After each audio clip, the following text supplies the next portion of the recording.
ကျွန်တော်တို့ဒီအဆောက်ဦးရတော့ဒုတိယမြန်မာနိုင်ငံတော်ကိုတည်ထောင်ခဲ့တဲ့ဘုရင်တော်မင်းတရားကြီးရဲ့ဟန်တာ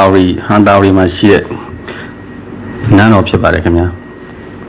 ဒီကတော့အခုပဲခူးပေါ့လေအရင်ဟန်တာရီအခုကပဲခူးပါဗျနော်တပင်းရွှေထီးရလောက်ကြခံရပြီးတော့ကျွန်တော်တို့နန်းကြောက်ရတဲ့အချိန်မှာရောက်ဖတော့ဖြစ်တဲ့ဘုရင်တော်ကိုနန်းတင်လိုက်ပါတယ်ဘုရင်တော်ဟာကျွန်တော်တို့မြန်မာနိုင်ငံမှာ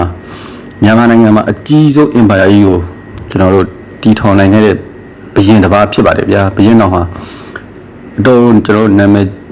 တော်အစွမ်းရည်3ရက်ပေါ့လေအကုန်ပြည့်စုံတဲ့ဘုရင်တစ်ပါးဖြစ်ပါတယ်မြန်မာနိုင်ငံတော်ကြီးဟာအရန်ကြီးပါတယ်ဗျာကျွန်တော်တို့အဲ့ဒီဘုရင်တော်ခင်မှာအိန္ဒိယမဏိပူရအာတန်ကျွန်တော်တို့ဇင်းမယ်ထိုင်းကမ္ဘောဒီးယားထီကိုကျွန်တော်တို့နိုင်ငံတော်ကြီးကဘုရင်တော်အုပ်ချုပ်တဲ့အချိန်မှာမြန်မာနိုင်ငံတော်ကြီးကတအားကိုကြီးမားပါတယ်ဘုရင်တော်မင်းတရားကြီးဟာလက်ရိုးကြီးနှလုံးကြီးနဲ့ပြည့်စုံပြီးတော့တကယ်တမတ်ကြစွာအုပ်ချုပ်တဲ့အတွက်တို့ဒီထိုင်းပေါ်လေရန်ရှမ်းလို့လည်းခေါ်တယ်ထိုင်းတွေကစပြီးတော့ထိုင်းနိုင်ငံသားတွေကစပြီးတော့ဘုရင်တော်မင်းတရားကြီးကိုကြီးညိုပါတယ်တအားကိုလေးစားပါတယ်ဗျဒါကတော့နော်အခုချိန်ထိလည်းဒီနန်းတော်ကြီးကိုဘုရင်တော်မင်းတရားကြီးတည်ခဲ့တဲ့ဒီဟန်တာရီနန်းတော်ကြီးကိုထိုင်းလူမျိုးတွေကအခုချိန်ထိလာရောက်ပြီးတော့ကျွန်တော်တို့အယုဒ္ဓေပေးတုံးဖြစ်ပါတယ်ထိုင်းလူမျိုးတွေဟာသူတို့နိုင်ငံကိုသိမ်းပိုက်ထားပြီးညာတော့လဲတမတ်နဲ့အုပ်ချုပ်တဲ့အတွက်သူတို့နိုင်ငံလူမျိုးတွေတိုင်းပြည်ကောင်းစားအောင်အုပ်ချုပ်တဲ့အတွက်သူတို့ဟာဘုရင်တော်မင်းတရားကြီးကိုလေးစားတဲ့အထက်မှာပါပါတယ်လေးစားယူတည်ကြားရပြထိုင်းနေရလေကျွန်တော်ဒီပဲခူးမှာရှိတဲ့ဒီခုချိန်မှာတော့ဒါကမ္ဘောဇတာတီနန်းတော်ပေါ့လေအဲ့ဒီနန်းတော်ကြီးမှာ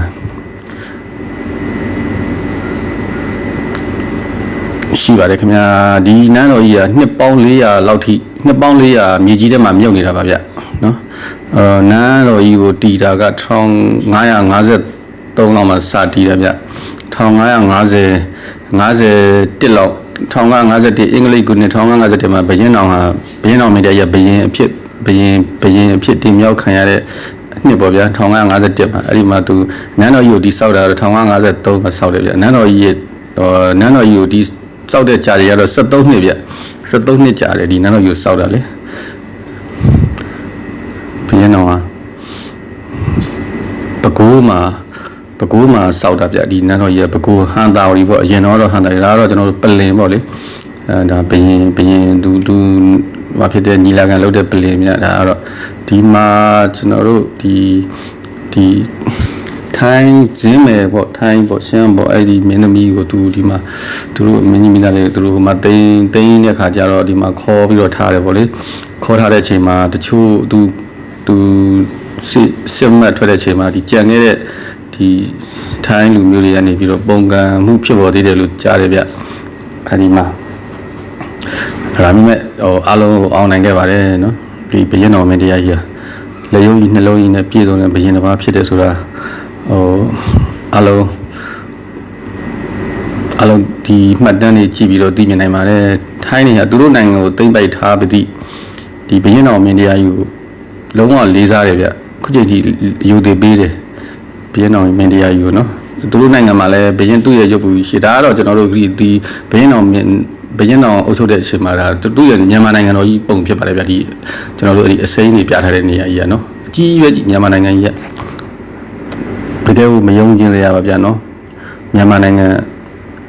အဲ့ဒီတော့မြန်မာနိုင်ငံရဲ့ဒါအချုပ်ဘုရင်တော်မင်းတရားကြီးရဲ့အချုပ်အခြာအာဏာတည်ရှိတဲ့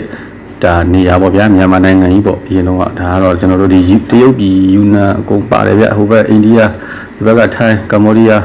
နော်ကြည့်လိုက်ပါမြန်မာနိုင်ငံမြေပုံကြီးဒါကတော့ကျွန်တော်တို့ဘုရင်တော်ခေတ်ကမြန်မာနိုင်ငံမြေပုံဖြစ်ပါတယ်ကျွန်တော်တို့ဒါကတော့မှတ်တမ်းတွေပေါ့ဗျာဘုရင်တော်ပကံခေတ်သူကတော့ဟန်တာရီခေတ်ဒီမှာကတော့ဟန်တာရီခေတ်ပေါ့နော်ဘုရင်တော်မင်းတရားကြီးဟန်တာရီခေတ်မှာကျွန်တော်တို့ဘုရင် သူကဟိုနှစ်ပေါင်း33နှစ်အုပ်ချုပ်တယ်ဗျဘရင်သူ့ရဲ့ဘရင်ကလေသူ့ရဲ့ဘရင်တက်တန်းပေါ့နော်နှစ်ပေါင်း33နှစ်အုပ်ချုပ်ပြီးတော့သူကပြန်တော်မူသွားတယ်ပြန်တော်မူတဲ့ဒီမှာသူ့ရဲ့တာကနန္ဒပေါ့လေဘရင်နန္ဒကမင်းတက်တယ်ဗျဒါပေမဲ့ဟိုဘရင်နန္ဒမင်းတက်ပြီးတဲ့သူကအုပ်ချုပ်မှုညံဖြစ်တဲ့အတွက်ဒီအကုန်လုံးဆုံးရှုံးသွားတယ်ဗျနှစ်ပေါင်း50လောက်မှာအကုန်ဒီနန်းတော်ကြီးရောဒီအကုန်လုံးပေါ့လေဆုံးရှုံးပြီးတော့ဟိုဒီတိမ်မြုပ်ကြောက်ကွယ်သွားခဲ့ရတယ်ပေါ့လေဖခင်ရဲ့အမွေကိုသူမထိန်နိုင်ဘူးပေါ့ဒါကတော့ကမ္ဘောဇတာဒီနန်းတော်ဘရင်တော်မင်းတရားကြီးရဲ့ဟိုနေဘ